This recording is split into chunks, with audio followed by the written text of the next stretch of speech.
yang berhak menjawab atas nama Islam tidak lain dan tidak boleh tidak adalah ulama. Yang berkata bahwa menurut Islam jawabannya ini. Itu yang punya wewenang itu hanya ulama, tidak ada yang lain selain ulama, tidak ada. Perhatikan siapa yang diseru oleh Hadratus Syekh di sini. Faya ayyuhal ulama. Faya ayyuhal ulama. Maka wahai para ulama. Wahai para ulama. Wasadatul atqiya, dan sayyid-sayyid yang bertakwa. Siapa yang dimaksud sayyid ini?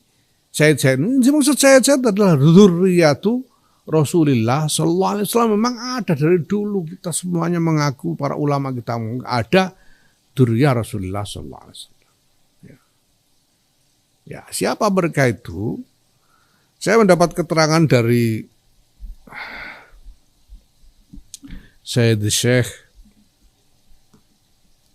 Kiai Maimun Zubair tentang hal ini. Saya sudah pernah sampaikan, ada di YouTube sudah itu, saya lihat tempo hari itu. Jadi ada ahlu baiti Rasulullah, ada alu Rasulullah, ada dzurriyyatu Rasulullah, ada itratu Rasulullah. Ya. Ahlu baiti Rasulullah itu siapa? Ahlu baiti Rasulullah itu ya jadi pada ada satu riwayat Rasulullah pada satu ketika melingkupi dengan selendang, beliau bersama Sayyidina Ali, Siti Fatimah dan dua orang putra mereka Hasan dan Husain, dan Rasulullah mengatakan hadza ahlu baiti. Jadi ahlu baiti Rasulullah yaitu Kanjeng Nabi sendiri, Sayyidina Ali, Sayyidatina Fatimah, Sayyidina Hasan dan Sayyidina Husain radhiyallahu anhum. Itu ahlu baiti Rasulullah sallallahu alaihi wasallam sebagaimana yang dinyatakan sendiri oleh Rasulullah sallallahu alaihi wasallam. Nah, kemudian ada alu Muhammad. Menurut Kiai Maimun Zubair, alu Muhammad ini adalah dari Bani Hashim, itu semuanya alu Muhammad, Bani Hashim dan Bani Abdil Muttalib. Ini alu Muhammad. Ini termasuk Sayyidina Abbas dan keturunannya, ini alu Muhammad. Sepupu-sepupunya Kanjeng Nabi dan lain sebagainya. Ini alu Muhammad. Ya tentu saja yang mukmin ya. Abu Lahab enggak termasuk ya. Yang mukmin Sayyidina Hamzah itu alu Muhammad. Keluarga dari Bani Hashim dan Bani Abdul Muttalib. Kemudian ada dzurriyyatu Rasulullah sallallahu alaihi wasallam. Siapa dzurriyyatu Rasulullah ini? Siapa saja yang lahu nutfatun nubuwah. Siapa saja yang punya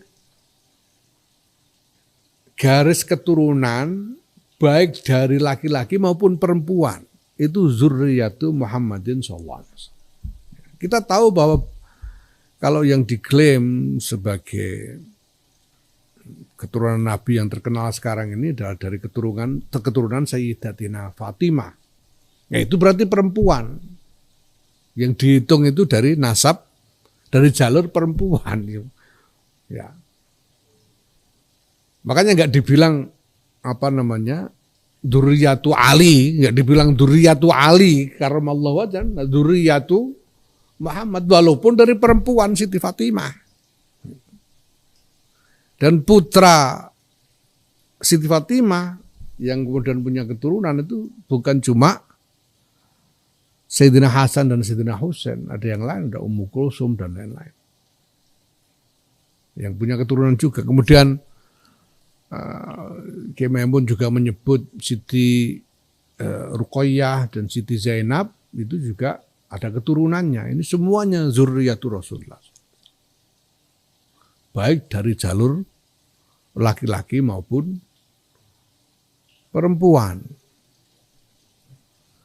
Ya, makanya saya katakan bahwa kiai-kiai di Nusantara ini insya Allah dzurriyyatu Rasulullah semua gitu. Karena dari dulu ada tradisi campur yang tidak karu-karuan, yang sudah tidak ada lagi parameter bahwa laki-laki perempuan dari Bani Hashim atau Bani Mustafa di Nusantara atau Bani Abdul Muthalib di Nusantara ini perempuannya harus menikah dengan laki-laki dari Bani Hashim juga, itu dari dalam tradisinya tadinya tidak ada di Nusantara. Kenapa lah, orangnya belum banyak. Nah sekarang kalau ada Bani Hashim punya anak perempuan mau dikawinkan dengan Bani Hashim laki-laki sudah tidak ada lagi, ya terpaksa dikawinkan orang Jawa. Dikawinkan sama orang Sunda, orang Minang dan lain-lain. Jadi ini udah campur. Tapi semuanya dari keturunan itu memiliki nutfah nubuwah. Ini yang semuanya berhak disebut sebagai dzurriyyatu Rasulullah SAW. Itu sudah biasa dari dulu, itu campur tidak karu-karuan. Ya makanya juga jadi saya sempat pernah mengulas tentang nggak usah baca-baca lah soal ini, pokoknya tahulah ini Sadatul Atqiyah ini yang maksud adalah itu. Kemudian ada itratu Rasulullah SAW, karena Rasulullah bersabda ataraktu lakum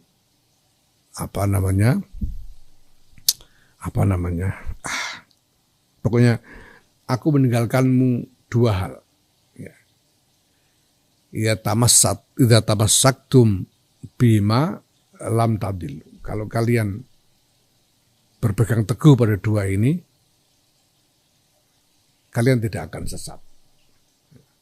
Yaitu apa? Kitabullah wa itrati. Rasulullah, kitabullah wa itrati. Kitabullah Quran wa itrati, dan itrahku.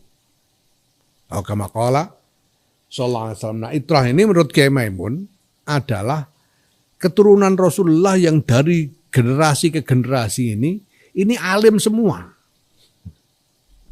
Sampai ke Sayyidina Ali karramallahu wajhah ini sampai itu alim terus, nggak ada yang goblok, itu namanya itrah gitu. Kalau dari generasi alim terus itu baru itrah. Kalau ada yang goblok, ada yang nggak karu-karuan, ya itu bukan itrah namanya. Yang dipegang itu yang itrah ini, yang alim terus dari generasi ke generasi. Ya maka di sini dikoyidi, ulamanya nggak dikoyidi, ayyuhal ulama, titik, nggak ada koyid. Tapi wasadatul atqiya, dan sayyid-sayyid yang bertakwa, dikoyidi dengan atqiya. Di sayyid yang nggak bertakwa nggak diajak, cuma yang takwa aja yang disuruh ini, ya gitu. Ya gimana lagi, memang begitu.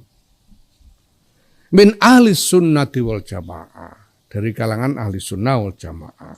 Ahli madhahibil a'immatil arba'ah, dari kalangan ahli madhabnya imam 4. Antum, anda semua, qad akhadtum, telah mengambil anda semua al-uluma, ilmu-ilmu, mimman, dari orang-orang qablakum sebelum anda, waman qablakum, dan orang-orang sebelum anda, mimman qablahu, dari orang-orang sebelumnya. Bittisali sanadi, dengan sambungnya sanad ilaikum, kepada anda semua. Karena dalam tradisi ahlus sunnah wal jamaah ini sanad ini kunci.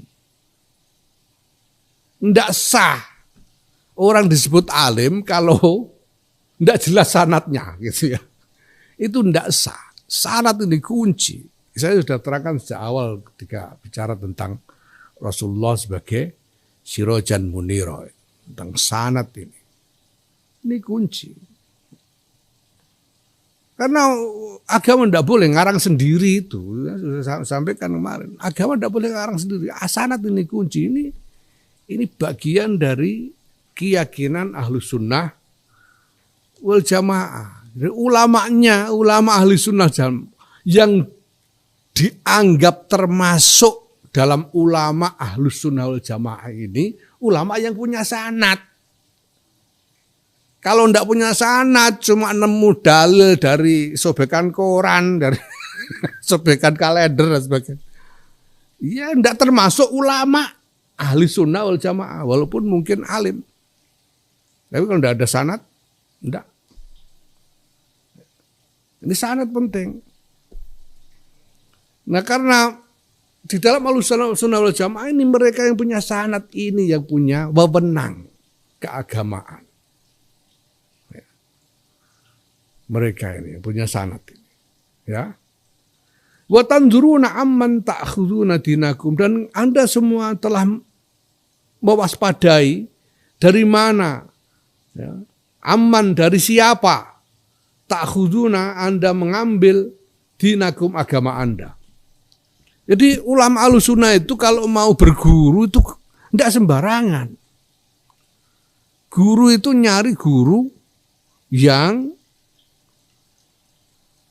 jelas sanadnya dan kemudian juga jelas baik akhlaknya. Itu doktrin Ahlussunnah wal Jamaah. Kalau nyari guru sekedar nyari di YouTube itu juga bukan Ahlussunnah wal Jamaah.